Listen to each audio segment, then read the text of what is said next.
عورت سے قیامت والے دن سب سے پہلا سوال آپ صلی اللہ علیہ وسلم نے فرمایا، بسم اللہ الرحمن الرحیم۔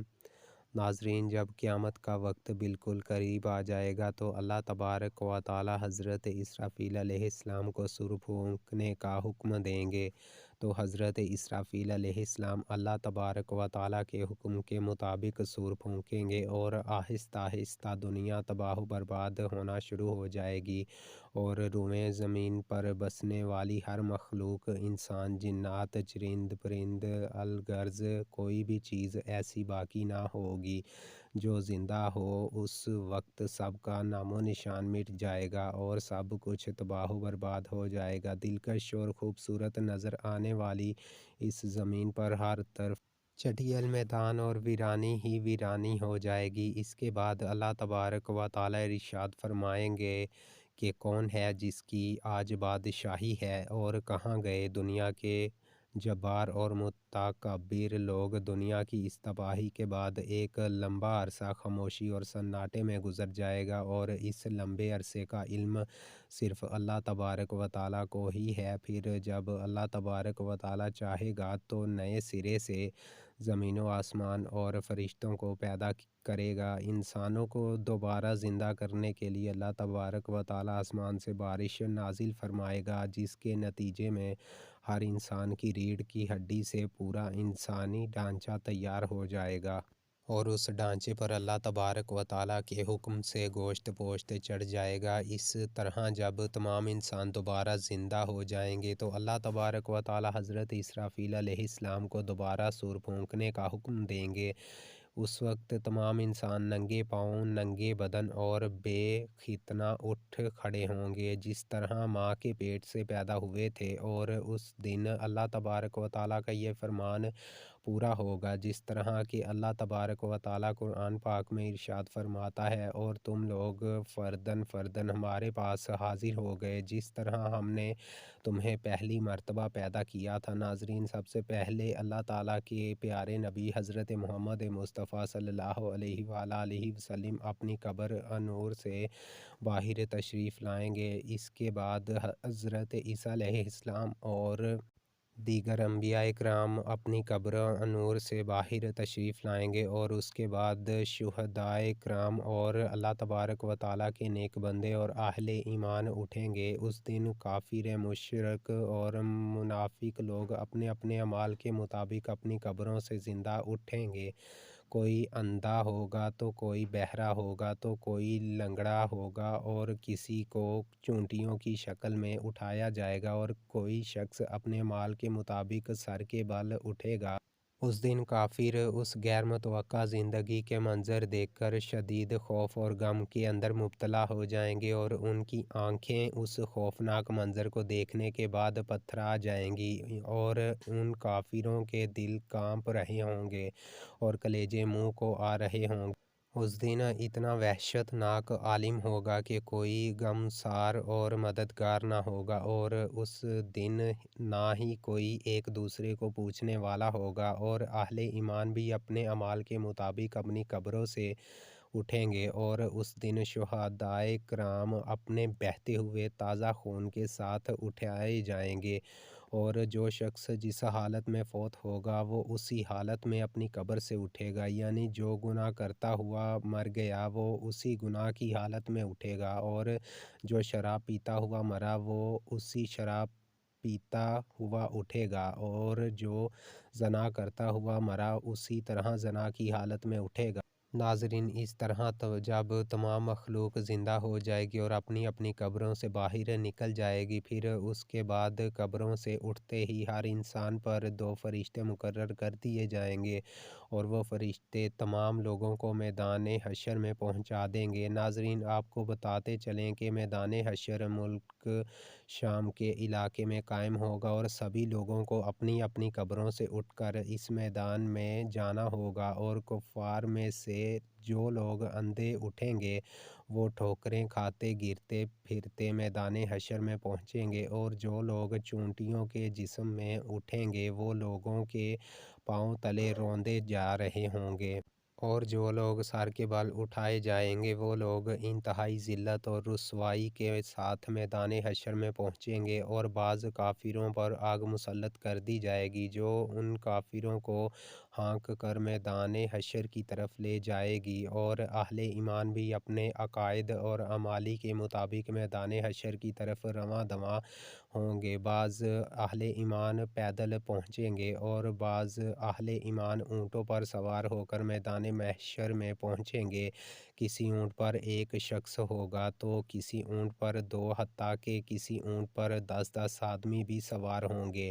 اس دن اللہ تبارک و تعالیٰ کی ساری مخلوق اس خوفناک عالم میں چپ چاپ ایک ہی منزل کی طرف رواں دواں ہوگی، اور وہ منزل مقام محشر ہوگا۔ اس دن کسی کو اونچا سانس لینے کی جرأت نہ ہوگی۔ اس دن ہر آدمی کو یہ احساس ہوگا کہ آج حساب کا دن ہے، اور آج اپنی زندگی میں کیے گئے تمام کرتوتوں کا پھل ملنے والا ہے۔ اس طرح جب تمام مخلوق میدان حشر میں پہنچے جائے گی تو اس وقت اللہ تعالیٰ کی طرف سے یہ اعلان کیا جائے گا کہ اے مجرموں، آج کے دن الگ الگ ہو جاؤ۔ اس وقت تمام لوگ الگ الگ گروہوں کے اندر تقسیم ہو جائیں گے، اور کافر اور مشرک لوگ اپنی زندگی میں جس جس چیز کی پوجا کیا کرتے تھے اور جس کو اپنا خدا مانتے تھے وہ اسی گروہوں میں شامل ہو جائیں گے، اور دوسری طرف ایمان والوں کو ان کے اعمال کے مطابق الگ الگ گروہوں میں تقسیم کر دیا جائے گا۔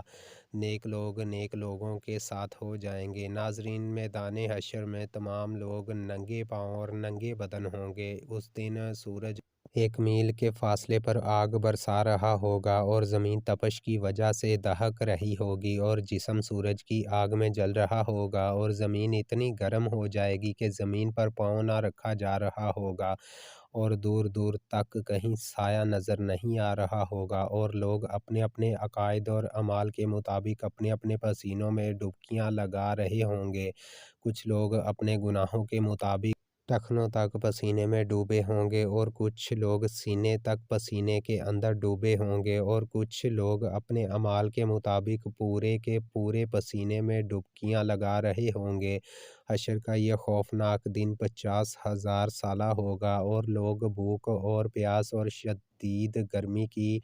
حالت میں 50,000 سال تک کھڑے رہیں گے، اور تمام لوگ تنگ آ کر اللہ تبارک و تعالیٰ کی بارگاہ میں عرض کریں گے، یا رب العالمین، ہمیں اس مصیبت سے نجات عطا فرما، چاہے ہمیں جہنم میں ڈال دے۔ ناظرین، یاد رہے کہ آج سورج کا ہماری زمین سے فاصلہ 9,30,00,000 میل ہے۔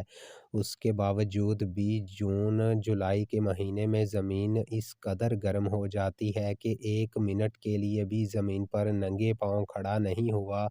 جاتا۔ تو ذرا غور فرمائیے کہ اس دن کیا حال ہوگا جس روز زمین کا درجہ حرارت آج کے مقابلے میں 9 گنا زیادہ ہوگا۔ اس دن حساب و کتاب سے پہلے تمام لوگ مختلف انبیاء کرام کی بارگاہ میں حاضر ہوں گے اور ان سے اپنے لیے سفارش کرنے کا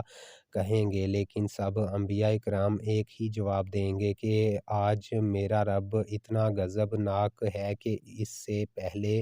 وہ اتنا غضبناک کبھی نہیں ہوا، اور نہ ہی وہ اس کے بعد کبھی اتنا غضبناک ہوگا۔ اس وقت تمام لوگ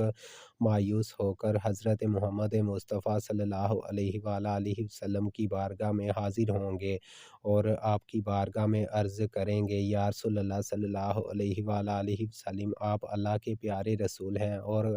خاتم الانبیاء ہیں، آپ دیکھ رہے ہیں کہ ہماری کیا حالت ہو چکی ہے۔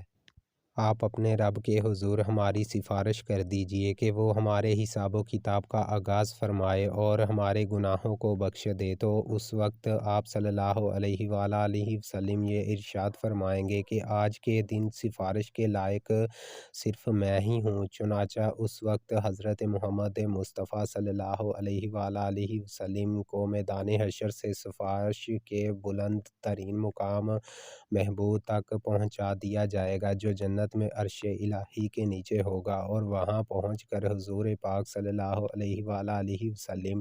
اپنے پیارے رب کے حضور سجدے میں گر جائیں گے اور اللہ تبارک و تعالیٰ کی حمد و ثنا کریں گے۔ اس وقت اللہ تبارک و تعالیٰ کی ذات جب اپنے محبوب کے اس محبت بڑے سجدے کو دیکھے گی تو اس وقت اللہ تبارک و تعالیٰ کا دریائے رحمت جوش میں آ جائے گا، تو اللہ تبارک و تعالیٰ اپنے حبیب صلی اللہ علیہ وسلم سے ارشاد فرمائے گا: اے میرے محبوب، اپنے سر کو سجدے سے اٹھاؤ اور سوال کرو، جو آپ مانگیں گے وہ آپ کو دے دیا جائے گا، اور جس کی آپ سفارش کریں گے اس کی سفارش قبول کی جائے گی۔ ناظرین، یہی سفارش قبری ہوگی۔ سفارش قبری کی منظوری کے بعد حضور پاک صلی اللہ علیہ وسلم مقام محمود سے میدان حشر میں تشریف لائیں گے، اور اس وقت اللہ تعالیٰ فرشتوں کی معیت میں میدان حشر میں نزول اجلال فرمائے گا اور جلوہ فروز ہوگا۔ اس وقت تمام فرشتے زمین کے کناروں پر کھڑے ہوں گے اور 8 فرشتے اللہ تبارک و تعالیٰ کا عرش الہی اٹھائے ہوئے ہوں گے، اور اس وقت اللہ تبارک و تعالیٰ کی عظیم الشان عدالت قائم ہوگی، اور اللہ تعالیٰ فرشتوں کو حکم دے گا کہ تمام لوگوں کو ان کے نامہ اعمال دے دیے جائیں۔ اس دن اہل ایمان والوں کو سامنے کی طرف سے دائیں ہاتھ میں نامہ اعمال دیے جائے گا، اور اس دن کفار اور مشرکین کو پیچھے کی طرف سے بائیں ہاتھ میں نامہ اعمال دیا جائے گا۔ اس نامہ اعمال پر نظر ڈالتے ہی ہر انسان کے سامنے اس کی زندگی کے تمام کرتوت سامنے آ جائیں گے، اور اپنی زندگی میں کیے گئے تمام کرتوتوں کی تمام یادیں تازہ ہو جائیں گی، اور اس دن اہل ایمان کے روشن چہرے کچھ اور بھی روشن اور تر و تازہ ہو جائیں گے، اور تمام اہل ایمان خوشی خوشی دوسروں کو اپنا نامہ اعمال دکھائیں گے،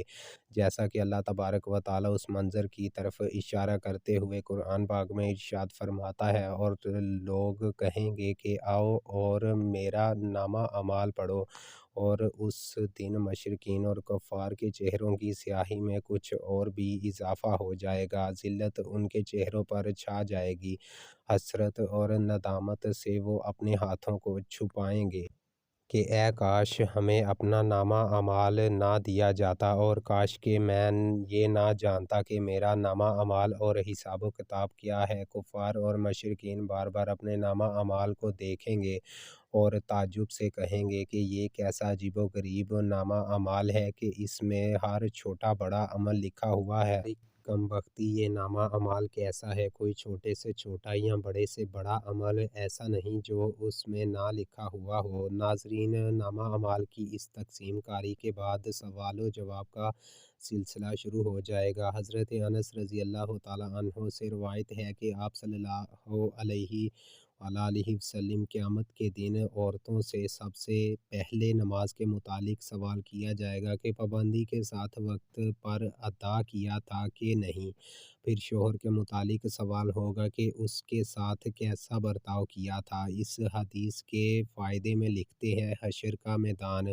جو قلب و جگر کو پگھلا دینے والا ہوگا، اس میں عام مسلمانوں سے خواہ مرد یا عورت سب سے پہلا سوال نماز کے متعلق ہوگا۔ قیامت کے دن جو جان کو پگھلا دینے والا ہوگا، اس دن سب سے پہلا حساب نماز کا ہوگا۔ حضرت انس رضی اللہ تعالیٰ عنہ سے مروی ہے کہ آپ صلی اللہ علیہ وسلم نے فرمایا: قیامت میں سب سے پہلے نماز کا حساب ہوگا، اگر یہ صحیح نکلا تو دوسرے اعمال بھی صحیح نکلیں گے، اگر اس میں گڑبڑ ہوئی تو دوسرے اعمال میں بھی گڑبڑی ہوگی۔ عورتیں نماز میں بھی کوتاہی کرتی ہیں۔ نئی عمر کی جوان عورتیں اکثر نماز چھوڑ دیتی ہیں، کچھ تو بہانہ بناتی ہیں کہ کپڑے بچوں کے پیشاب سے ناپاک ہیں۔ افسوس کہ یہ سب بہانے قیامت میں نہیں چلیں گے، جب سزا ملے گی تب پتہ چل جائے گا۔ اس لیے عورتوں کو چاہیے کہ نماز کی پابندی کریں۔ گھر کی بڑی عورتوں کو چاہیے کہ چھوٹی عمر سے ہی پابندی سے پابند بنائیں۔ کم عمر کی عادت اور پابندی کا اثر پوری عمر باقی رہتا ہے۔ فرائض شرعیہ کے مطابق عورتوں سے شوہر کے حقوق اور ان کی خدمت کے بارے میں سوال ہوگا۔ آج کل کے دور کی وہ عورتیں جو ملازمت کرتی ہیں، آفس دفتر وغیرہ میں کام کرتی ہیں، وہ شوہر کی خدمت میں کوتاہی ہوتی ہے، حتیٰ کہ ایسی عورتوں سے کھانے تک کی سہولت نہیں ملتی۔ ایسی کوتاہی کل قیامت میں قابل گرفت ہوگی۔ ناظرین، جب یہ سوال و جواب کا سلسلہ ختم ہو جائے گا اور تمام لوگوں سے ان کے حقوق کے متعلق سوال کر لیے جائیں گے، تو اس کے بعد میدان حشر کا آخری مرحلہ شروع ہو جائے گا اور میزان کو سجایا جائے گا۔ تمام انسانوں کے نامہ اعمال اپنی آخری شکل میں وزن ہونے کے لیے تیار ہو جائیں گے اور حجت کو قائم کرنے کے لیے میزان قائم کیا جائے گا، اور اس میزان میں جن لوگوں کی نیکیاں کا پلڑا باری ہوگا وہ لوگ کامیاب لوگ ہوں گے، اور جن لوگوں کے گناہوں کا پلڑا باری ہوگا وہ لوگ ناکام ترین لوگ ہوں گے۔ اس دن جو کامیاب لوگ ہوں گے وہ جنت میں چلے جائیں گے، اور جو ناکام لوگ ہوں گے اور جن کے گناہوں کا پلڑا باری ہوگا وہ جہنم میں داخل کر دیے جائیں گے۔ اس دن نبی کریم صلی اللہ علیہ وآلہ وسلم کی شفاعت خاص ان امیتوں کے لیے ہوگی جو حضور پاک صلی اللہ علیہ وآلہ وسلم کی امت کے گناہ گار لوگ ہوں گے۔ اس دن حضور پاک صلی اللہ علیہ وسلم اپنی گناہ گار امت کی شفاعت فرمائیں گے۔ اللہ تعالیٰ اپنے پیارے حبیب حضرت محمد مصطفیٰ صلی اللہ علیہ وآلہ وسلم کی شفاعت قبول فرمائے گا، اور حضور پاک صلی اللہ علیہ وآلہ وسلم